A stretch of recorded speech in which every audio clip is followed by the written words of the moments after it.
తీసుకొచ్చానని చెప్పి అంటున్నారు కాబట్టి వాలంటీర్ల అర్థం మాకు వాలంటీర్లు తీసేస్తామని తెలుగుదేశం వాళ్ళు చెప్పొచ్చు. కానీ ఇదే వాలంటీర్లకు 10,000 ఇస్తామని చెప్పి చంద్రబాబు నాయుడు గారు కూటమి నిర్ణయంగా నిన్న ప్రకటించారు. సో రూల్డ్ అవుట్ ఎందుకోసం అంటే ఒకటి. రెండోది వచ్చేసేసి ప్రజాప్రతినిధులుగా వాళ్ళకు ఉన్న బాధ్యతలు ఏంటి? జగన్మోహన్ రెడ్డి గారు మీరు గమనిస్తే ఒక కరోనా ఉన్న 2 years మినహా మిగిలిన ప్రతి టైంలో ఈవెన్ 2019 డిసెంబర్ ఆ ప్రాంతంలో మనం డ్వాక్రా అభివృద్ధికి ఇచ్చిన ఫస్ట్ ఇన్స్టాల్మెంట్ ఏదైతే చేశామో అది కానివ్వండి, నాడు నేడు స్కూల్స్ చేసినప్పుడు కానివ్వండి, ఇదే ఎమ్మెల్యేలు ప్రతి స్కూల్కి వెళ్ళి చెక్ చేయాల్సిన బాధ్యతగా వాళ్ళని పెట్టారు. ఈ 5 సంవత్సరాల్లో కరోనా 2 సంవత్సరాలు తీసేసిన తర్వాత గడప గడపకి మన ప్రభుత్వం అనే కార్యక్రమంతో ప్రతి ఎమ్మెల్యే గతంలో ఎన్నడూ లేని విధంగా 6 నుంచి 8 సార్లు ప్రతి గడపని టచ్ చేశారు. సో ఎమ్మెల్యేగా కానీ ప్రజాప్రతినిధిగా కానీ ఎన్నికైన వాళ్ళ బాధ్యత ఏంటి? ప్రజలకు సేవ చేయటం.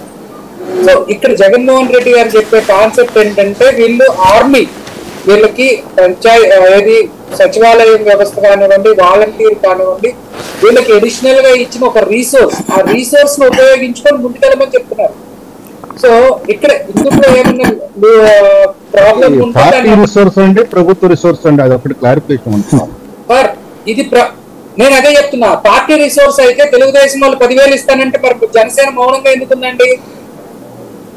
పార్టీ రిసోర్స్ అయితే జనసేన కూటమిని నడుపుతున్న చంద్రబాబు నాయుడు 10,000 పెంచుతానంటే పార్టీ వైఎస్ఆర్సీపీ పార్టీ వాళ్ళ వాలంటీర్లు 10,000 ఇస్తారా?